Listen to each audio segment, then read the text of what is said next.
I'm Joanne Ajlouny Nicola from Grand Rapids, Michigan, Awesome. but born and raised in Detroit. And I'm Lori Kamleh Ajlouny. I'm a proud Palestinian, proud Ramallahite, and I'm happy to help in any way I can. Awesome. And you two are both sisters. We're sisters. Awesome. So can you guys tell me a little bit about where you're from? How did your family come to the United States, and where did you guys settle? We settled in Detroit. My dad came for work because his father came first, and then he came, and he turned 18 on the boat on the way here, his 18th birthday. Because he spoke English, some English and Arabic, the captain, it was an amazing story, the captain of the boat took my dad by his side the entire time. He got to eat with the crew because he was the liaison for speaking with the Arabic people. No, he ate at the captain's table. Yeah, and celebrated his 18th birthday at the invitation of the captain at the very special captain's table on the boat. So that he communicated with everybody. So he was for a month on the boat. That's incredible. And did your dad ever mention what that journey was like on the boat? Yes. Where did the port leave from? Did they tell you about different stops that he had? When my dad, this was actually very cool, they raised money. My grandfather sent money for my dad's passage. Then they also raised a little money in Ramallah. My dad was sent to Egypt, and then from Egypt and the port of Sinai was going to catch a ship. But for some reason, my dad was delayed in Egypt for, I'm going to say, a month. So he was staying at a relative's house, doing a little bit of work to earn a little bit of money until the next boat was available and they could book him a passage on that boat. So he got on that boat, and then right from the get-go, I think his good luck struck, and he was... The captain's... He was like, I think, taken under the wing of the captain because, again, like you said, he had really good English, and he was a very tall, handsome young man, and it was also his 18th birthday. So that voyage for him for that 1 month was a very good experience. But he said people were sick. It was a very tough voyage. Yeah. And he hated to see everyone in that condition. But he was fortunate, like you said. But he finally made it. He said he'll never be on a boat again for the rest of his life. And he, Yeah. It's a long voyage. Yeah. So he ended up in Detroit, and he had an amazing life. Very amazing life. 6 kids, amazing life. He sent for my mother, saw her graduation picture, told her brother, send her to me, and if we get along, and if we like each other, I'll pay for the ticket. If we don't, you pay for the ticket.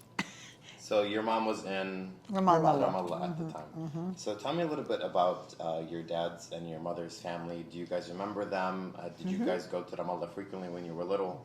Or Not younger? so frequently. No. Not so frequently. No. But I will tell you that they were a huge influence in our lives. I mean, huge. Ramallah was. We didn't have like American friends as much as we had our cousins. So our cousins Were our friends. were our family, but of course they become your friends. And so we grew up with them, and it was a very rich childhood. We had the best memories, the experiences they recreated. My parents were very involved in the Ramallah Club from the get-go, and so we grew up in the Ramallah Club. We grew up with, you were part of the youth club. We had a youth club in Detroit, and it was just a very fun experience. And there was so many of us, and we became very close growing up. It was great. So it's almost like we had another life, because then we lived in Royal Oak and Birmingham and had that life assimilating with, the American families and the American schools, but we had our huge, richer life with our extended and greater family, and then, of course, the Ramallah Club. Yeah, it was good. It was very nice. We loved every part of our growing up. We were lucky. My dad had grocery stores. One downtown Detroit got looted in '67. It was absolutely, was it 67? I don't know. 70, 67 I think it was, or anyways, looted. So he sold that store, bought out in the suburbs, and brought us all to the suburbs from downtown Detroit. So we grew up there and had like she said, we had a very, very good life. So, what was it like growing up as both an American and a Palestinian in Detroit during that time period? I mean, did you ever feel that you were welcomed in the community outside of your community of cousins? Did you ever feel like you were ostracized? We were in any way? ostracized a bit. We were. Yes, yeah, we were. Because I'll tell you, Our skin and our hair was a differentiate. It was different. And I was embarrassed to have my curly hair, I have to say, as a young girl. I got made fun of, teased, elementary school, after that. So my mom figured a way to put beer. Someone taught them that if you put beer on their hair, it straightens Relaxes it it. out and it makes it stiff, so it's not so big. But I was just one of the ones who had the curly hair. And then my sisters, they only had nice wavy hair. So kids made fun of you. And that's all there was to it. But I want to add on to that and just say that there is no doubt that we, especially in the 70s and 80s, that we were one of the only, not just Arab family, but Palestinian family in that community. In our high school. The only one. The only one. And so, yes, we stood out. Yes, we were not welcomed. I mean, I remember Mrs. Peters, our neighbor across the street, used to call the police on us. Used to call the police because she would say to the police, there's always so many people and there's always so many cars. They're so clannish. They're very, now, I mean clannish meaning like tribal or whatever, not the other clan. And my mother knew exactly what to do and how to handle the situation. And when the police would show up, my mom was always cooking. You know, we were 6 kids, as Joanne said, plus our extended family. So there were pots and pots of food. And she would go out to the police with a plate in each hand and say, hi, guys, feed them. And they became like our allies, our protectors ever since. So that the next time Mrs. Peters would make a phone call, they would fight for who was coming over to my mom's house because she would feed them. And they would come with pleasure. But those were like the tricks, those were some of the acclimating ways you had to learn to make friends, to open, so she was paving the way for us kids to be more welcomed and more accepted into our environment. And that was very smart of her. So what, excuse me, in high school, I became rebellious because I wouldn't let anyone make fun of us or anything. So I tried to pave the way for all six of us because they were younger. I was the oldest of 6. So I became rebellious. And so I joined like all these cliques in the school so that they got to know an Arabic girl, Palestinian girl. And teachers always asked me questions and I gave them answers. The kids became much warmer as you became outgoing. I became very outgoing. I became very persistent on my identity, where my family was from. And so that worked, and I think it worked for them. And I continued to be extremely outgoing. And I love to discuss my heritage. We're first generation here. You know, our parents came over, we're born here. So it was a pleasure. At one time, when we were real young, it wasn't. But it became absolutely fantastic. Do you know what I think happens is the older you become, the more one values the richness of your culture, your identity, your traditions. Because when you're young, you know, what kid really wants to embrace going over to your Tapancito's house all the time and doing this? But when I went to university at Wayne State, and there was like a ton of us, meaning Arabs, at Wayne State, that I immediately joined the OAS, Organization of Arab Students, because they were like me. Whereas when we went to school in Birmingham, there was nobody like me. We were truly isolated and special.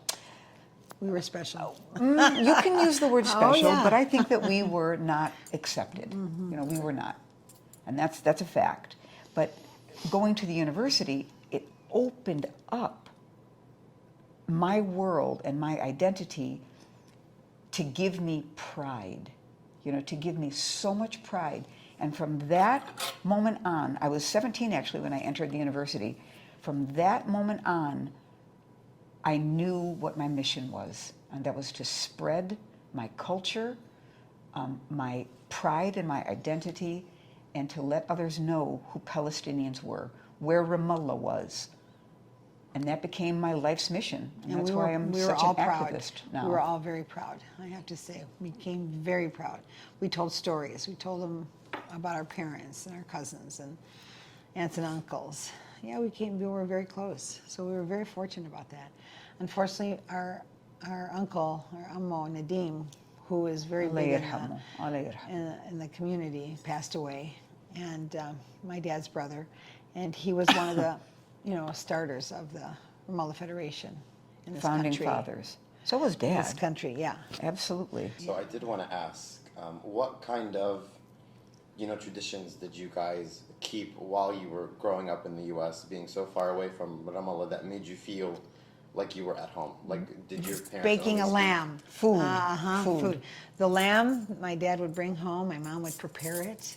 And then they took it, because the ovens wouldn't fit the whole lamb, then they took it to Dearborn and cooked the lamb and bring it back on Hold on. Easter, Dad Christmas. bought Mom the oven down the basement. Yeah. So To- that was to way fit it before in. Dearborn. He bought her this giant oven because he would bring the lamb home. We had a round table, and I remember my mom sitting us down, giving each of us a knife, and we had to trim, The fat. and we would name the kharoof, whatever. And then she would make the hashwe, and we all stuffed it, and then she got needles and thread and Sewed we it. sewed it. She spiced it, smelled amazing, and then she would take it downstairs. We'd have to carry it with her because it was very heavy after it was stuffed. And she put it in this special oven that he bought, and for days the house just had this rich, spicy. That was our favorite aroma. meal ever. I mean, every year that was our favorite meal. We would look forward to that. All the cousins did, the aunts and uncles all came. It was every year for many years. And then my mom was also, so you asked about tradition, and my, I think, fondest memories are the ones that seem to always revolve around food. Everything was about food. My mom was a great baker. She made all kinds of different breads and sweets. And when my mom would make bread, khubz arabi, just the regular, it would get so hot that she opened all the windows.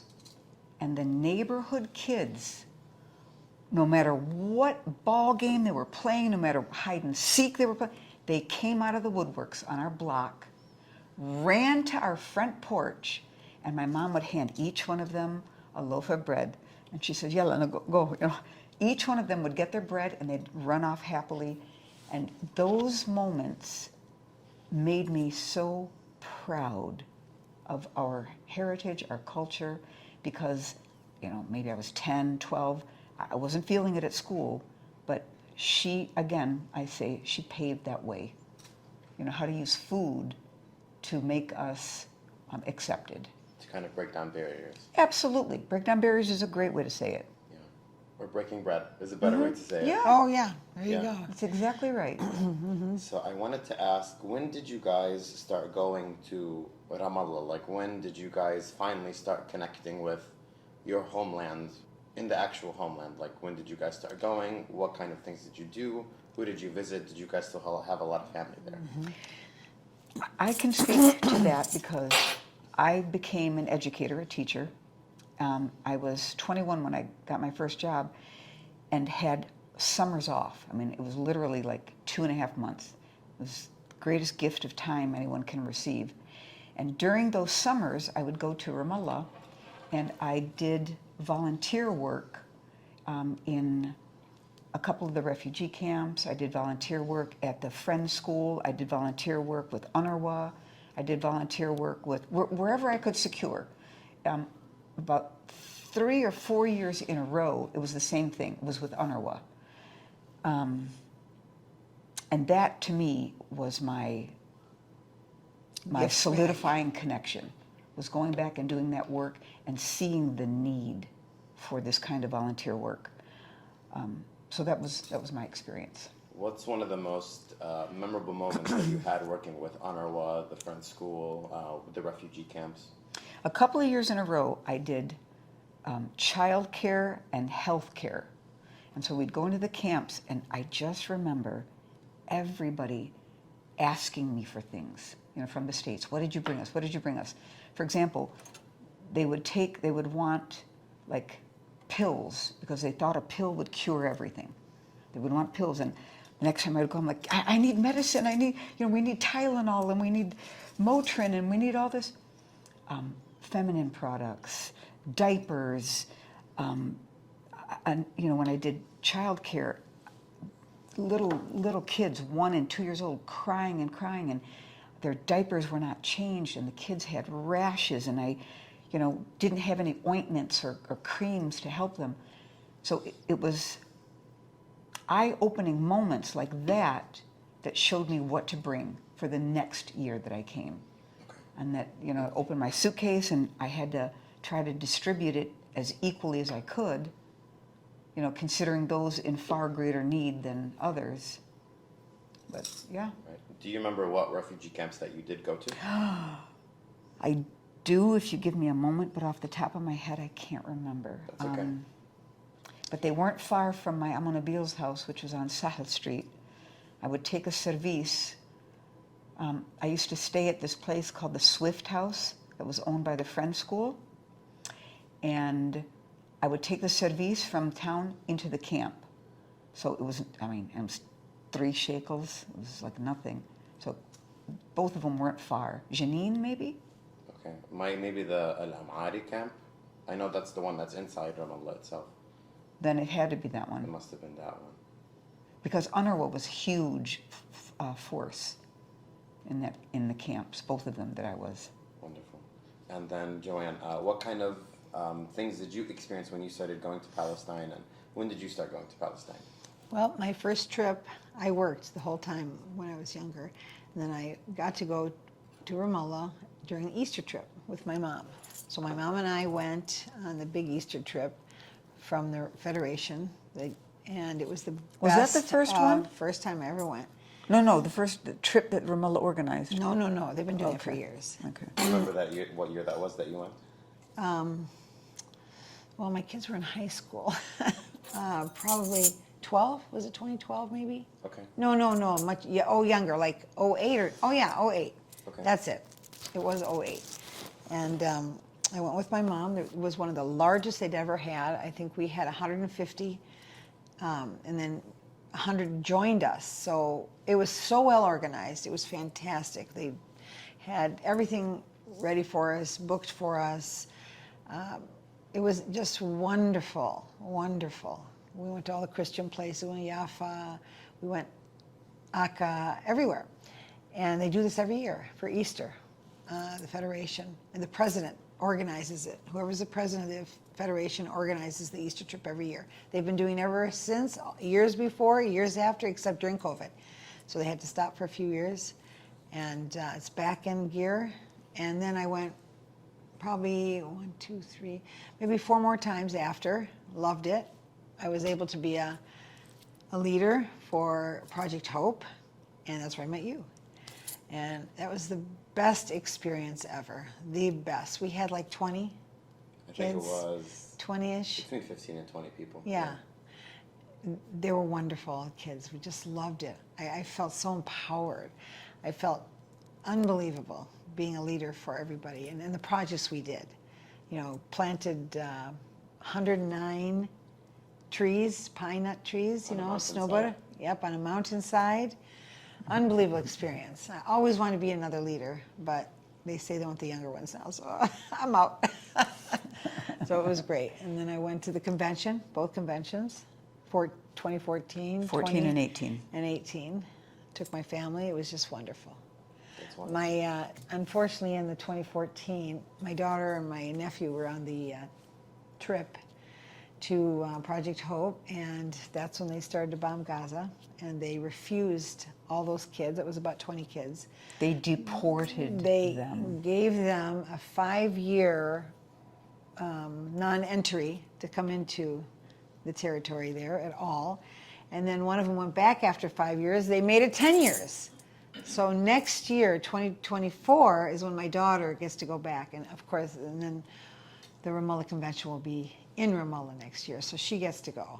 But all four of our kids, the other three, were in Project Hope, and they loved it. Best experience. That's wonderful. Yes, So tell but they me- experienced bad things. I mean, I believe it. they experienced bad things. So tell me about the starting days of the Federation. What do you guys kind of remember? What kind of events did you guys have? And how did that kind of help you with maintaining your Palestinian American identity, especially being from Ramallah as well? They got together very often when we were very young. All the Ramallah people in Detroit always got together.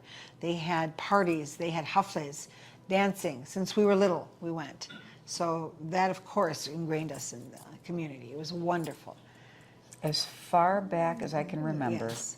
we have always been included in any Ramallah function, be it a Detroit local chapter or one of the other Conventions. cities.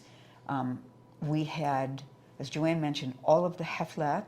There was always a big Christmas party, a Ramallah Christmas party, and then the founding fathers that were from Detroit decided that they were going to have a Ramallah Arabic school. And so my father was the first to sign us up. And every Saturday, we were driven to Livonia for, Arabic school. And I remember we even had Mrs. Hanna, who was our teacher. So we did that for, I'm going to say 2-3 years. They put together these books, and it was very organized. And I give them so much credit for being visionary in keeping, or trying to keep, the future generations connected to language, both written and spoken. And we went to conventions almost every year. We were a lot of kids. My dad loaded up the station wagon. and we drove off to wherever a convention was. So I don't remember life without the Ramallah Club or the Ramallah Federation. I don't. That was our life. Yeah, I mean, yeah. And we appreciate it so much, and our children appreciate it so much. They love it as well. So we taught them from a young age as well to Be involved. their heritage, and be involved, and they all love it. That's wonderful. Yes. And how do you think that the Ramallah conventions and the federations have evolved? Like, do you think it's a lot more powerful than it has been since you guys, first started with the federation and everything like that? George, Jude, you need to hear this, because I want to say this importantly. I have never seen a more high-tech, far-reaching Convention? system that the convention has created in order to make everyone connected somehow. I mean, from all of the remind texts to the on your phone, getting the alerts, to putting the digital convention easy access, to the registration, to the They've improved it's every year. amazing. And now, I told you about Nasreen and that the project called Visualization Presentation. They're now putting together historic events, facts, and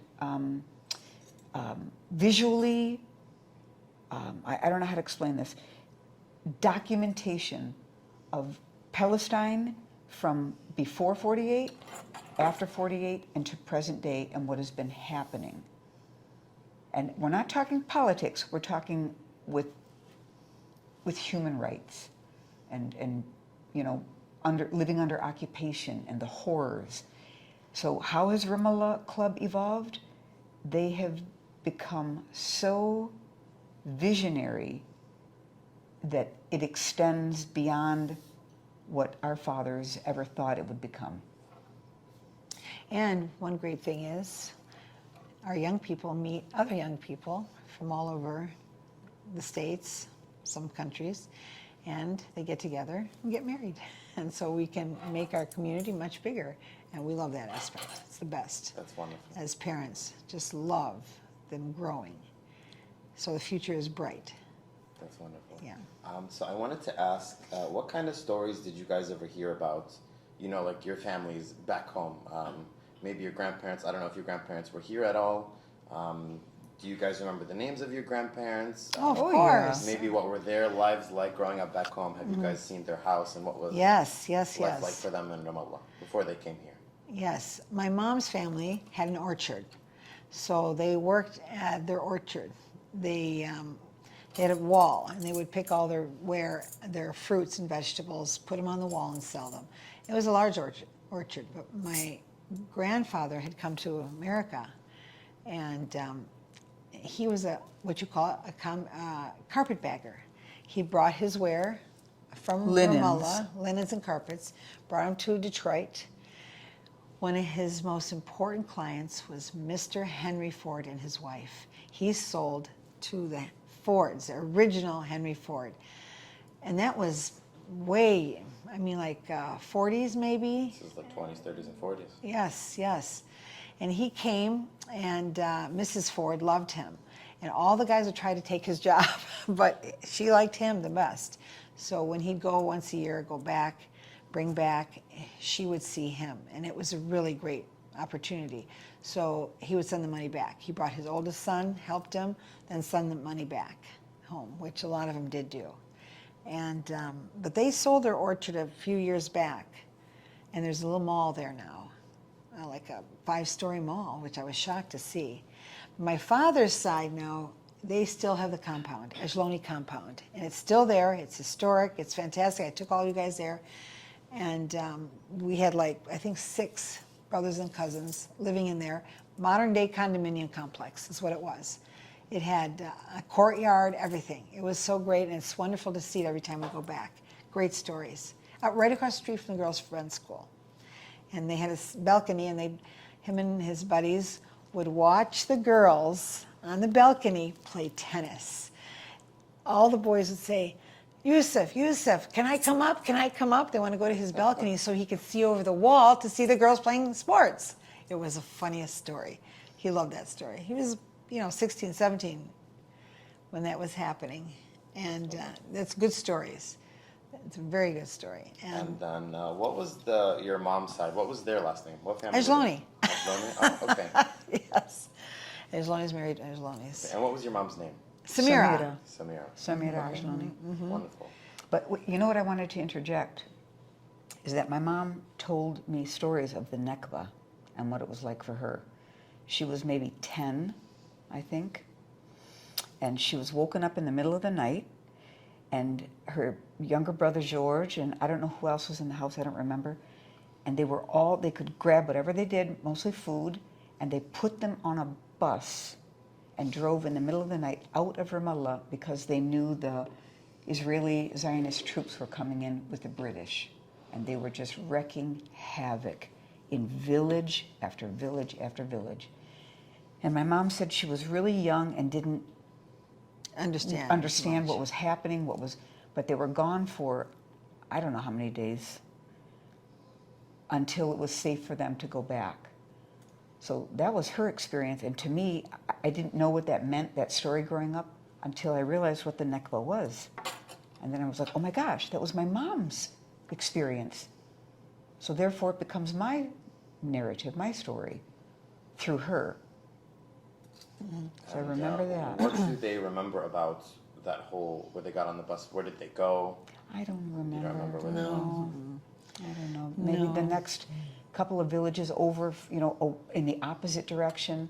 Maybe Taiba. My dad will know. I'll have to ask him, but I don't remember. And then what was life like for them after the Nakba had happened? Did life change for them in any way in Ramallah? Drastically. Drastically limited. Education was harder, even though my mom was privileged and went to the Friends School, which is the private Quaker school. But it was very hard for my father's family. My father was forced to go to work at a very young age for the family, bring whatever money he earned back home. And many families, of course, in the same position, they were all in this together. So nobody was alone, and neighbors helped each other. But life drastically took a turn for the worse. There's no doubt about it. And there was no jobs. That's the problem. That's why they had to come to America. There was no jobs for them to do. My grandfather was a mason, my dad's dad, in Ramallah. But they heard about America having so much. At one time, someone was telling them, money is thrown on the streets, on the streets. You have to come to America. It's everywhere, the money. That's the story they all flocked to. That's one reason why they started going, because they said money is on the streets. And they believed them. Did they find the money on the street? No, they were shocked. They worked Shocked. like slaves when They they got worked. to this country. Yeah. 24/7. We never had our dad as I growing don't up have because he any worked. memories of my dad when I was young because all he did was work. At the But store, I will at say, his and store. I remember my mom used to wake us up, sometimes us younger ones up, when he would come home. What time did he come home? 10 or 11? 11. Wake us up just so that we could sit with him for a few minutes and then put us back to bed for school the next day. You know, it was hard, but, you know, people say hard work pays off, and in this He would leave the case, bizzer peels. it absolutely was right. Hard work paid off, and my dad became very successful through his hard work and perseverance and passed that work ethic down to all of us, but made education a priority. Yes. Education, education, education. That's wonderful. Yes. And then speaking on education, what did you guys end up doing in your professional careers? What was your education life like? And tell me a little bit about that. I went to, of course, school, high school. Then I went to a specialized college.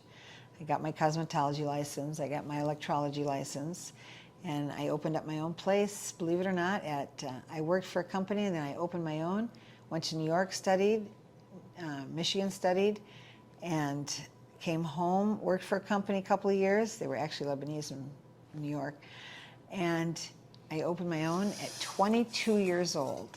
I worked 6 days a week. I did electrology, rented an office, and I worked hard, long hours. I was very busy. I did well, and I ended up opening 3 more stores in the big malls. I was at 12 Oaks and Fairlane and Briarwood, and just opening another. I just also negotiated a JCPenney account, and I had that going, and then I met my husband. And that was it.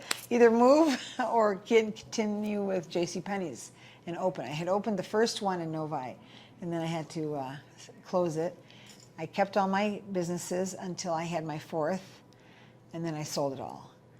And then I've been working in Grand Rapids on my own ever since. So I've had a very, very good life and work. Hence and then, the work ethic I mentioned. And then I also became a designer. I went to college at night.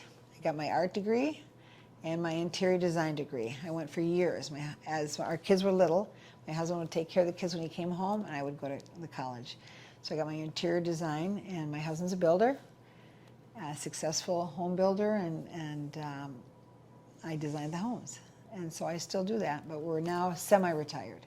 So we're very lucky, and we do have good work ethic, That's as she was wonderful. saying. That's wonderful. Yeah, and that's just one of the 6 of us, you know. And then Lori, go ahead, Lori. My mom is a teacher, my sisters are teachers, and this one went way beyond. So you can tell them. So I went to Wayne State University. I got my undergrad at Wayne, and then I continued and got 2 master's degrees at Wayne, all in education. And I worked as a teacher and interim administrator. Loved it, loved every minute of my teaching. Stayed in Birmingham for almost 32 years. And then had my family, and because of teaching, I had those summers off and all the same holidays as my children, so it was convenient to be a mother and a career woman at the same time.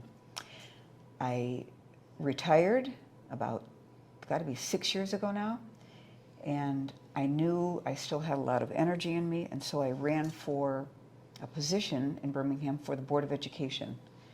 And I won, and I've been serving on the board for 6 years now. That's wonderful. Mm-hmm. Congratulations. Thank you. So, Yeah, my mom, being from Ramallah also, and getting high school education, ended up volunteering in my high school. When I was there, I was mortified that my mother is working in the volunteering the Arabic kids. Wait, The new let me Arabic just kids. ask. I mean, let me correct that. She came because we started to get in the late 70s, early 80s, a huge influx of Iraqi Chaldeans. And they came with 0 English. And so when they knew our mom spoke Arabic, she would just come in and do volunteer work with these kids. She was so successful with them that they decided to hire her, and they created, along with Josie Sarafa, a program called ESL, English as a Second Language, which they instituted in Birmingham. Okay. So here she is at my high school volunteering with these Chaldeans, we called, and of course, like I said, I was mortified. She came after school usually and helped them, and during, and that's true. They loved her so much that they made her position, and she would help not just our city, but the cities around us too, and their kids that came from Iraq and Palestine, wherever they came from, she helped. So, and she was even taking Spanish because some of the kids were Spanish and they couldn't speak English. So she did take Spanish courses, but she was brilliant. She was the only Ramallah woman that worked in this country.